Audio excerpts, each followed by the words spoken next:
the Exodus? Did it happen? Or is it myth? Is the biblical story reliable and real? Or just a fairy tale that was made up as an epic origin story for the Israelites? And what does that have to do with Satan teaching kids the Bible in Sunday school? Yeah, I know, sounds crazy. So stick around because we're about to connect the dots, find out the truth. Let's go. There's a video going around on YouTube called Satan's Guide to the Bible. And that video has almost 900,000 views. It's basically an animated video that has Satan teaching a Sunday school for children. The video claims that there are pastors, I am a pastor by the way, that are hiding Bible secrets from you, and that these Bible secrets are earth-shattering to your faith, and that they're hiding them so they can keep you a Christian, even though they know that if you find out these Bible secrets, you no longer would be. And the video has many atheists and Bible scholars and skeptics along for the ride to make the case. Check out this clip so you can get an idea. Where's the teacher? The teacher is late. So pray for the teacher.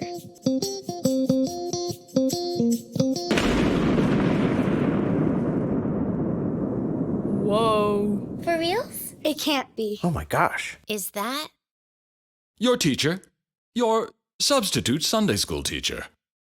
This little light of mine, I'm gonna let it shine. I'm here to reveal, peacefully, hidden Bible secrets. Bible secrets? None of us will believe your secrets. The Bible says you're the father of lies. Yeah. Again, that's him, not me. I rebuke you, Satan. Thanks, Jen. Noted. There are, of course, other witnesses to these Bible secrets. One of the witnesses everyone here trusts. Who? Your pastor. Pastor Mark knows these Bible secrets too? He does. Like lots of pastors, he learned a bunch of Bible secrets at seminary. And he won't share them with us? He's keeping secrets. That's not fair. As you can see, they are setting these claims up as an earth-shattering death blow to your faith. But of course, the father of lies teaching the Sunday school is lying to these children in this video. So we want to correct some of the lies that are said in this video. Satan's Guide to the Bible breaks down multiple secrets in different categories, from historical secrets to moral secrets to secrets about Jesus. And we're going to deal with the first historical secret in this video. We're going to see if it's actually a secret that's actually going to shake our faith, or is it really just a big nothing burger? Let's look at this first historical claim. Heed this warning. What about? When it's revealed I shared the Bible secrets, oh boy, Mommy and Daddy are gonna be super pissed. Uh-oh. Am I getting grounded? I've got big seminary secrets about Bible history. Or God acts in history? The Bible does make that claim, and God's biggest act in history in the Old Testament, that's the Exodus. The Bible says Israelites lived in Egypt for more than 400 years. Moses takes on Pharaoh and his empire. You guys are never leaving Egypt, okay? Like never, never, ever, ever. So God intervened, attacking Egypt with 10 truly awful plagues. Moses parts the waters, and more than 2 million Israelites escape Egyptian bondage. God acting in history. So the Bible says. But what do biblical scholars say? There is no archaeological evidence that would support an idea of a historical, large-scale exodus from Egypt. The Exodus from Egypt never happened? He's a Berkeley professor, Michelle. They're all liars there. There's no archaeology evidence for the Exodus?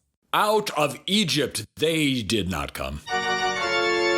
But the Bible says the Israelites lived in Egypt for 430 years. The Bible does say that. Archaeology tells a different story. In early Israelite settlements, there is no Egyptian influence on the pottery forms, on the architecture, on the material culture, the daily lives, etc. No influence. Nope, nada. Wowzers. Israelites never lived in Egypt? And if they never lived in Egypt, If not out of Egypt, where are the Israelites really from? the secret of Israelite origins, well, the answer to that secret is gonna cause some big problems for the Bible. Oh, for the love of me, I have to interrupt So Satan. this video claims that the Exodus never actually happened. And it gives two primary reasons. Number one, they say that there's no archaeological evidence to support an Exodus. And number two, they claim that in early Israelite settlements, there's no Egyptian influence on the pottery forms or architecture, the material culture, or the daily lives. And they claim that this means Israelites never actually lived in Egypt.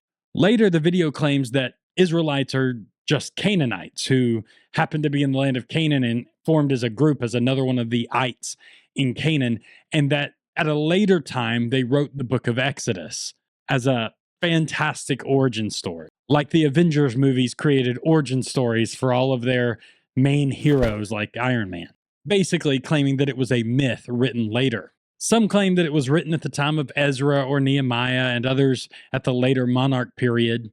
But the evidence doesn't actually support that. And so let's take a look and see, is their claim actually accurate? So to answer this, let's start by taking a lesson from modern movies and TV shows. Have you ever seen a TV show or a movie about an older time period and a completely different culture? And when you watch the movie or TV show, you realize some of the details aren't actually accurate to the time? Let me give you some examples. MASH was a TV show made in the 1970s. But the setting of the TV show was the 1950s, so it was only, a couple decades later. However, in one of the episodes of MASH, one of the characters has a comic book that didn't come out until the 60s, but yet it was set in the 1950s. Small details like that show that it's not quite accurate to the time period. There was a movie starring Jack Black that came out in 2011 called Bernie, and that movie's based on real events that happened in the 1990s. Yet there's a scene in the movie where one of the people in the movie have an iPhone, but iPhones didn't come out till 2007. Not quite accurate to the time period. And if we want to go way back to older time periods, there's a movie called Apocalypto made by Mel Gibson, and it was supposed to show Mayan culture in that movie. Yet the movie goes all in on human sacrifices with the Mayans, but human sacrifice was actually not practiced by the Mayans, but it was by the Aztecs, and that completely gets the culture wrong. You see, this is actually a common occurrence in movies. You can look at movies like Braveheart, The Patriot, Gladiator. All of these fantastical dramatizations of the time periods and the events are being written long after the fact, and sometimes even in a different culture. And as a result of that, they get things wrong about the time and the culture. And this happens in movies and TV shows now when we have the ability to get online and at our fingertips, we can look up any information about any topic and find the details. So if the Israelites were never actually in Egypt, and the whole Exodus story was written centuries later, and were being made up by people in Canaan who had no connection to Egypt and never lived in Egypt and had no Egyptian influence, we should see these kind of inaccuracies and details that are wrong in the book for that time and culture, because it was written centuries later in a different culture when they didn't have the internet at their fingertips. So let's see if that's the case. Before we can look at the details of the time and the culture, we need to know what time. When did the Exodus supposedly happen? What time period is the book actually addressing?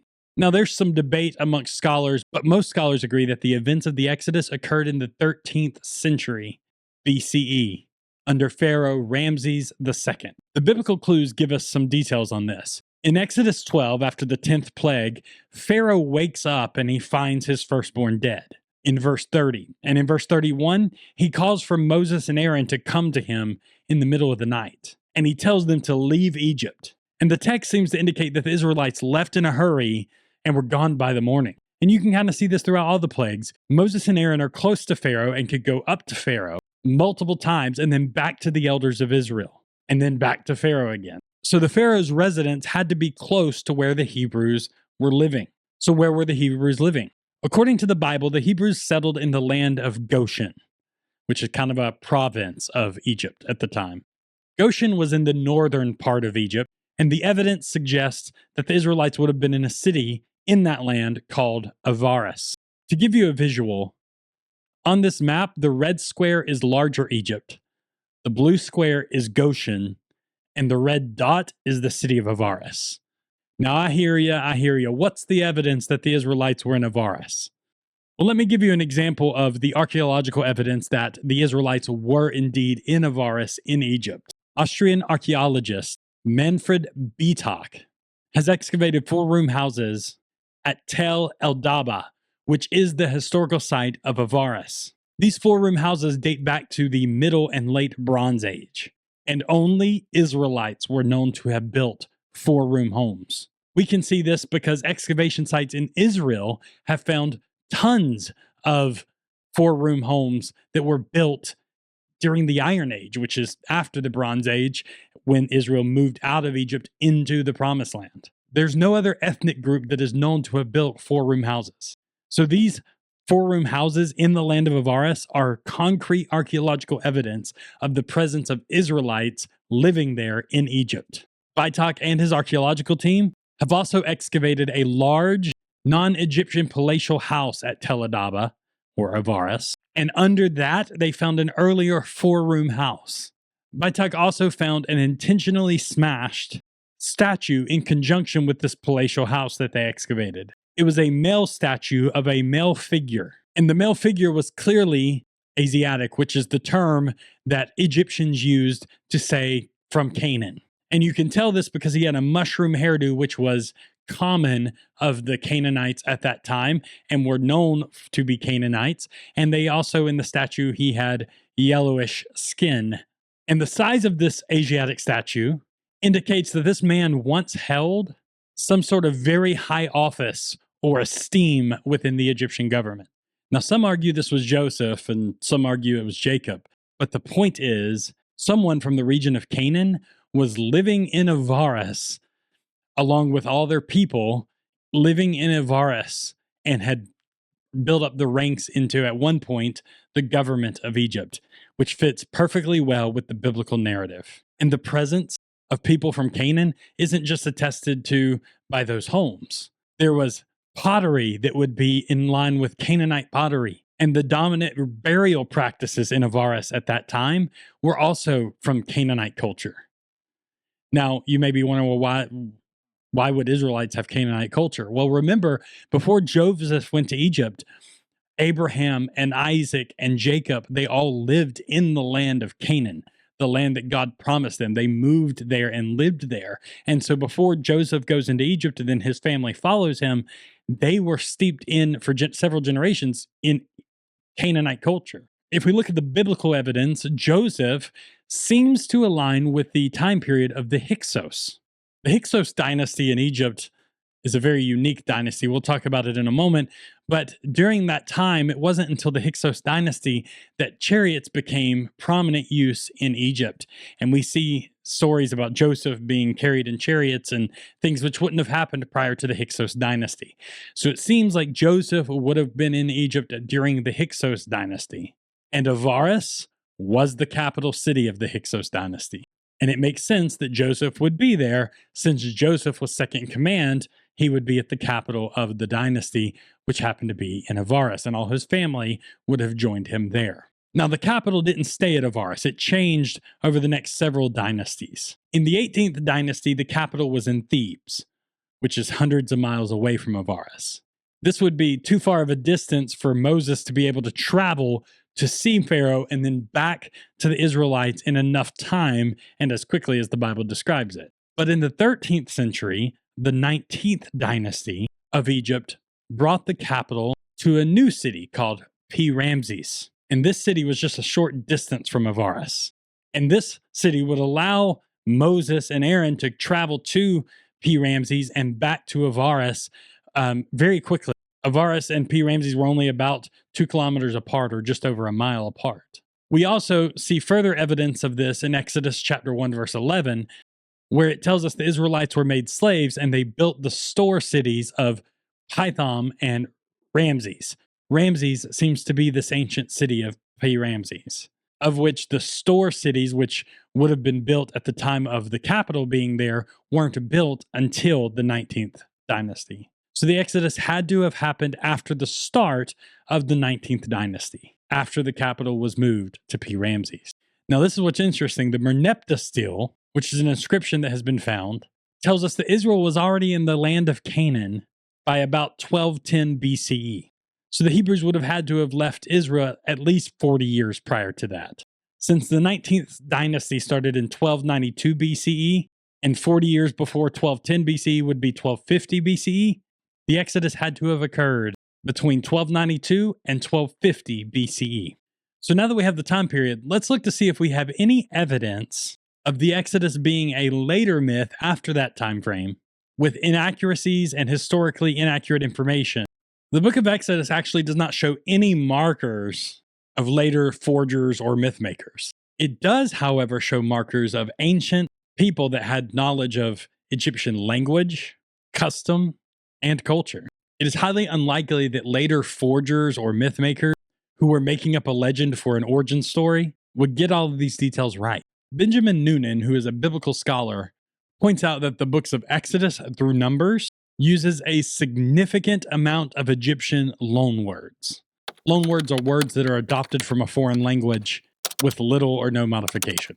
There's 27 Egyptian loanwords in Exodus through Numbers with 381 occurrences, which is about 0.6% of the total words. Exodus specifically has the most, containing 26 loanwords with 333 occurrences, which is about 1.4% of the total words of Exodus. Now, that may not sound like a lot, but it actually is. For example, in the rest of the Hebrew Bible, so all of the other books of the Old Testament, there are only 51 Egyptian loanwords and 450 occurrences, which is only 0.1% of the total words. Linguistically alone, the Exodus and the Wilderness books contain a greater Egyptian influence than the rest of the Hebrew Bible, which is what we would expect if it's telling a true story from people who actually came out of Egypt and it was written at that time. And we can actually look outside of the Bible and look at other documents. Even among other Canaanite languages, we do not see that many Egyptian loanwords. In Ugaritic texts, we see 5. We see 1 in Phoenician texts. Moabite, Ammonite, and Edomite have 0 Egyptian loanwords. In an Old Aramaic, we only see 2. Now, there are some documents with New Imperial Aramaic that have plenty of Egyptian loanwords. With Imperial Aramaic, it jumps to 44 loanwords. But the vast majority of those texts with those Egyptian loanwords are Egyptian Aramaic texts, or texts from Egypt. And even that ratio is not as high as the Exodus, because even with those texts, the ratio is only 0.2% of the total words. Noonan argues that based on the types of loanwords that are used, the most likely time for linguistic borrowing to occur would be during the Middle to Late Bronze Age, which is from 2000 BCE to 1300 BCE, which is exactly during that time frame that we would say Israel was in Egypt. There's many reasons and examples of this. For example, some of the loanwords have Egyptian feminine endings that actually drop out of use from 1350 BCE onward. Those types of linguistic endings and different things actually show us that time period that this would be from. And you can start asking yourself the question, how would people writing this myth much later in a completely different culture and a different time period know about these ancient words when it wasn't written down? It wasn't in their history books. They didn't do history the way we do now. They didn't have the internet to go on, and they're in a completely different culture. And these words haven't been used since 1350, and they're writing them much later. How would they even know about these words? And it's not just the loan words. The names in the book of Exodus and in the wilderness books also line up with that time period. Moses, Merari, Phineas, Asir, Miriam, Aaron, Putiel, Hophni, Ahimath, Jeremoth, Pashur, Ahira, Hur, Hori, Harnefer, Korah. All of these names have Egyptian origins and are consistent with that exact same time frame. Think if you were writing a book and you were writing this book for about the 1200s, and in your book one of your characters was named Sophia. Now, you may think that sounds great, it's a beautiful name, but it wouldn't be consistent with that time period. Sophia wouldn't have been a name then. If you were writing that book and didn't do your research, you might put that name in thinking it was perfectly fine, and you have the internet available to you to do the research. Imagine someone who didn't. You see, that's what's interesting. There's no names that appear in the book of Exodus or anywhere in the wilderness books that would be names that would only appear in the first millennium BCE, which would be the later time when later myths were being written. Not one name in the entire 5 books of Genesis all the way to Deuteronomy are out of place for the time period. That's remarkable. If scribes were writing this centuries later, it would be unlikely that they would get all of the names correct, including names with Egyptian origin. And it's not just the names of people, but also the names of places. For example, by the 11th century BCE, P. Ramses was actually dismantled and abandoned around 1075 BCE. Later writings that mention this place don't actually use the name P. Ramses because the capital was moved to Tanis and the name Ramses actually fell out of use. If the Exodus was a later myth being written sometime in the first millennium BCE, the name Ramses would likely have not even been used in the text. We actually have later texts like Psalm 78, which was written in the first millennium BCE, and it refers to the exact same area but doesn't call it Ramses, but uses the updated name, the Fields of Zoan. So the names of the places are actually correct for the time period as well. Exodus 15, which the Song of the Sea, it's actually considered to be one of the oldest written texts of the Bible, is connected to Egyptian customs. It is ascribed to a particular voice, Moses.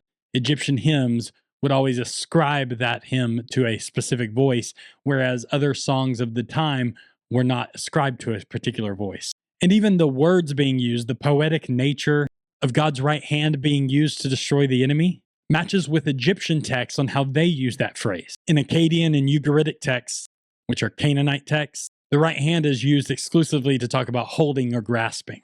But in Egyptian texts, the right hand was used to talk of Pharaoh defeating his enemies. And here we have the text of the right hand being used by God to defeat Pharaoh. Perfect parallel to Egyptian text and Egyptian writing, which is something you wouldn't see in Canaanite culture.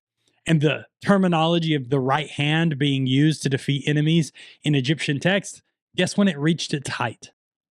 That's right, in the Ramses dynasty. And then that actually declines after the Ramses dynasty and isn't used very often after. Which means that if they were writing this at a later time as a myth, they wouldn't have that language. They wouldn't be saying the right hand defeating the enemies because it's not something that was used after that time period. Another example in the text itself, the names of the pharaohs.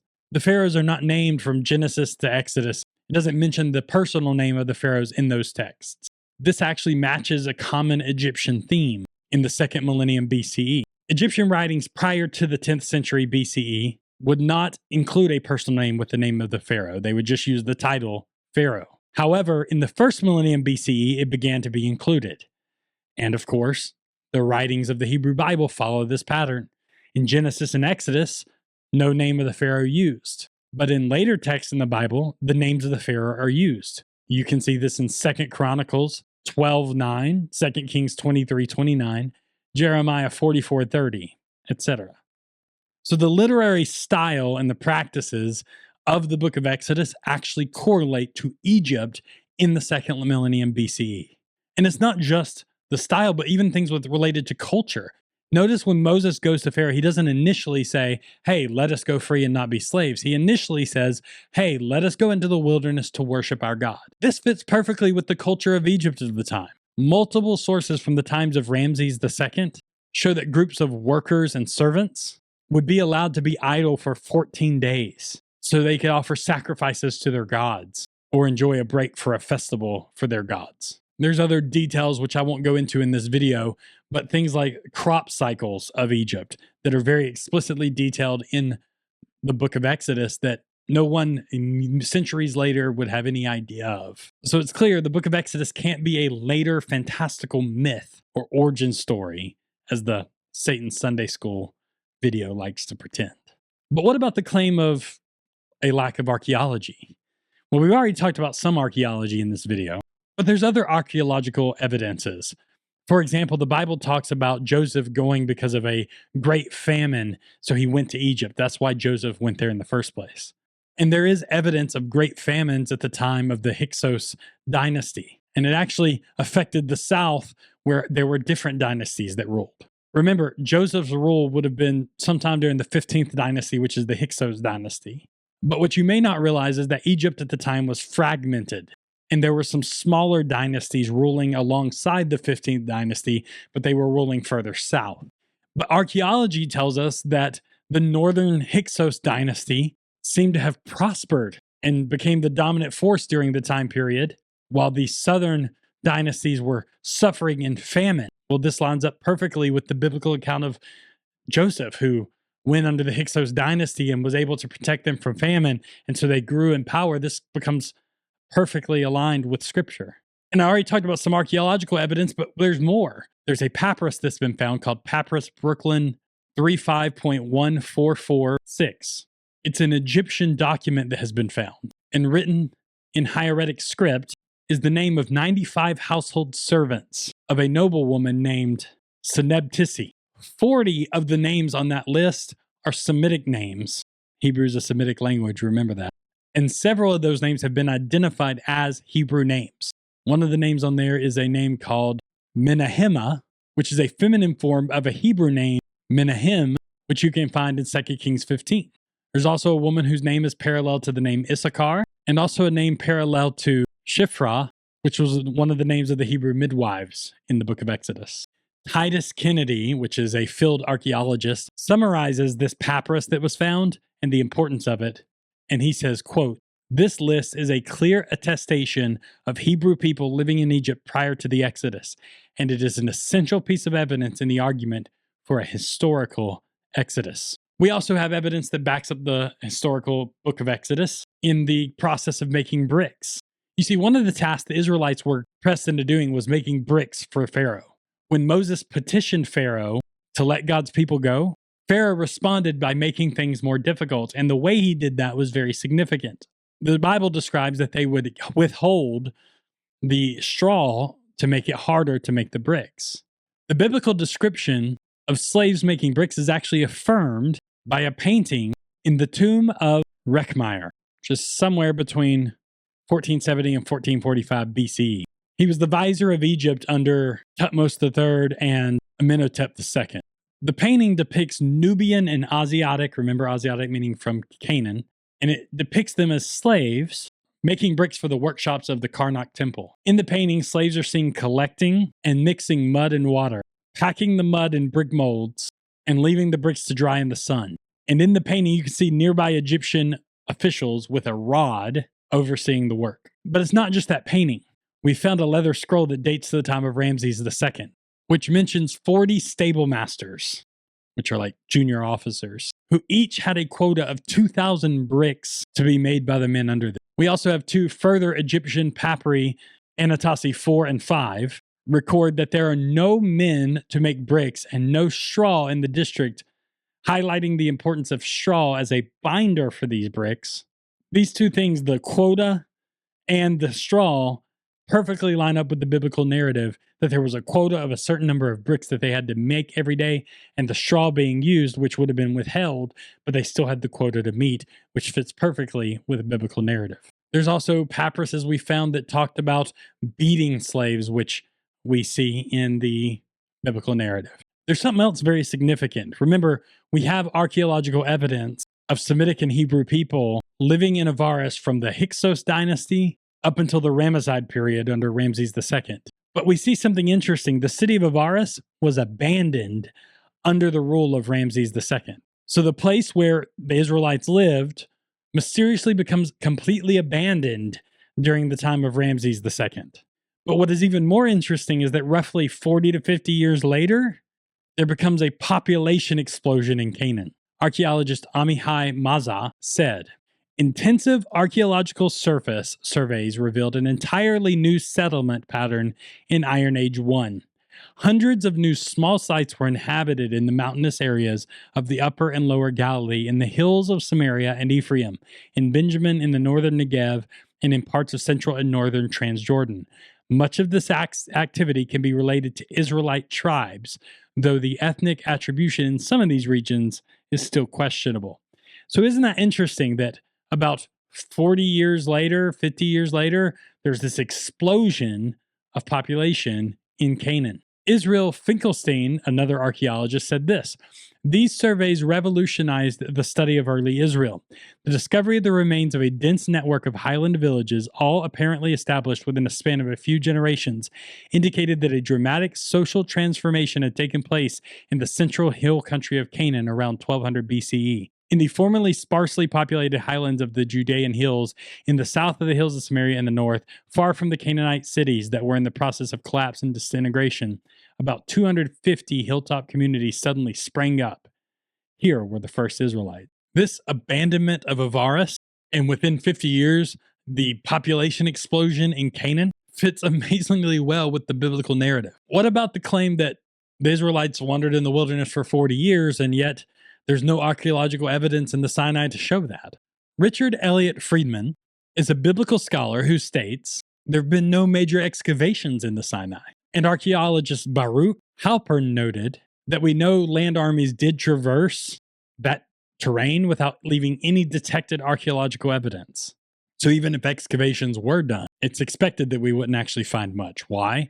Because even though the Israelites were there, they carried their stuff through into the promised land. They were just traveling through. They weren't permanently setting up residence. They were nomads, and nomadic groups tended to travel at that time and leave no archaeological trace. We have evidence of that. And what about the claim that early Israelite settlements had no Egyptian influence? Well, this is not entirely accurate, but somewhat accurate. But we do see some Egyptian culture in Israel. In 2015, the Antiquities Authority announced a find in Israel that's very connected to Egypt. Archaeologists involved in the dig said that they found hundreds of pottery vessels and dozens of pieces of jewelry dating to the late Bronze Age, which would be the time of coming out of the Exodus and the late Bronze Age, and into the Iron Age, had been found during a looting investigation. Amir Ganor, one of the people involved, said this: "We found dozens of stone sills, some of which are shaped in the form of a winged beetle or a scarab, and bear-carved symbols and images typical of Egyptian culture which prevailed in the country in the late Bronze Age. Interesting, the time period that Israel would have been in Egypt, and they found these in Israel." Ganor stated, "Some of these seals were fashioned on semi-precious stones that came from Egypt and the Sinai Peninsula." That makes sense, right? They took some of the precious jewels and the wealth of Egypt with them, right? So some of the precious stones would have been taken with the Egyptians, would have been taken with the Israelites out of Egypt. So it makes sense that they would have these type of imagery and these type of jewelries with them. But it's also true that we would expect the Israelites to have similar Canaanite culture as well and not be completely inundated with Egyptian culture. They were Semitic people. We're not claiming that they are Egyptians. They weren't Egyptians. They were Semitic people from the land of Canaan originally. Remember, Joseph and Jacob's family lived in Canaan before they went to Egypt. And Joseph would have went to Egypt under the Hyksos dynasty. And here's the part I haven't told you about the Hyksos dynasty. It was a dynasty of Semitic people ruling in Egypt. And while they did adopt some Egyptian culture, the Hyksos dynasty also maintained some Semitic practices. So, of course, the Israelites maintained some of their Semitic Canaanite culture even while in Egypt, and then carried that on when they moved back into the land of Canaan. So this claim in this Satan's Guide to the Bible video that there's no evidence of an Exodus and it didn't occur and was just written later as a myth for an origin story is just not true. The truth is there's plenty of evidence for an Exodus. The Bible, 1. Satan, 0. I'll see you next time.